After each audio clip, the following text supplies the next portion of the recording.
Welcome to a boy's wild adventure. He silenced his friends and sealed their lips. Then, he did something crazier. Everyone was terrified on the inside, but their mouths were full of dread, as our boy Adam decided to unleash the ultimate chaos, summoning the four horsemen of the war, famine, pollution, and death has completely taken over humanity's mindset and quickly invaded global cybersecurity. They controlled all weapons and made them fire at each other, leaving the world leaders stunned and helpless, watching nuclear warheads flying across. The soldiers were in chaos, only able to watch helplessly as the world faced a tragic show, and as the last missile exploded on land. The world would be infected with a deadly plague virus, survivors facing the risk of fresh food rotting due to famine, speeding up humanity's extinction. Ultimately, the souls of 7 billion people would be reaped by death and handed over to their master Adam. Adam decided that once humanity vanished, his pals would rule the world, and had just sent a boy in glasses to manage it while another buddy would oversee Asia and little May would manage Europe and Africa, while the leftover Australia would be run by the dog. But surprisingly, May rejected Adam's proposal. She figured, what's the point of managing territories if all of humanity's gone? She'd rather not be an accomplice in genocide. Even the dog abandoned Australia and left. Seeing this, Adam, the demon's child, felt disheartened. For an 11-year-old kid, this was too much to handle. Adam didn't want to be the one to destroy the world he was born into. Finally, he realized his mistake, chose to fight Satan, but had already summoned the four horsemen and launched nukes. He had to stop this ASAP, so Adam led his friends to the scene of the apocalypse, and what did they see? A bunch of soldiers trying to catch them. So Adam just thought it, and everyone plopped down in a flash, while death itself sensed Adam's arrival.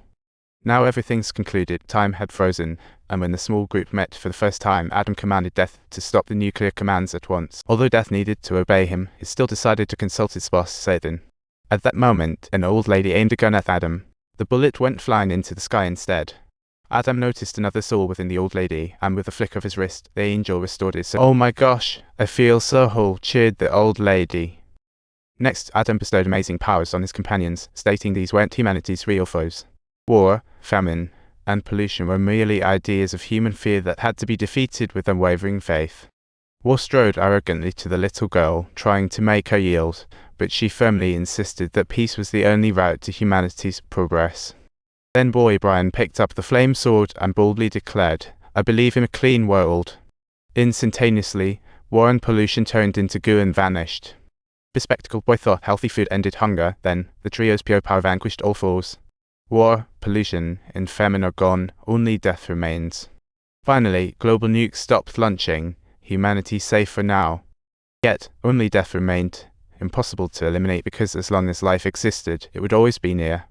So, Death reported back to hell, telling the boss Satan that trouble was brewing, and soon after, the demons sensed trouble, while the angels caught on too.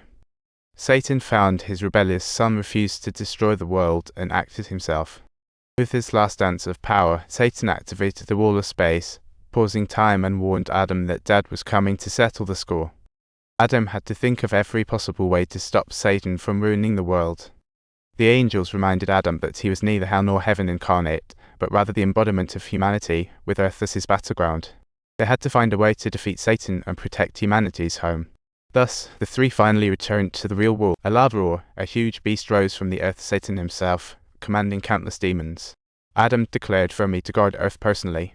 "This world is under my protection, and no one can destroy it. You're not even my dad."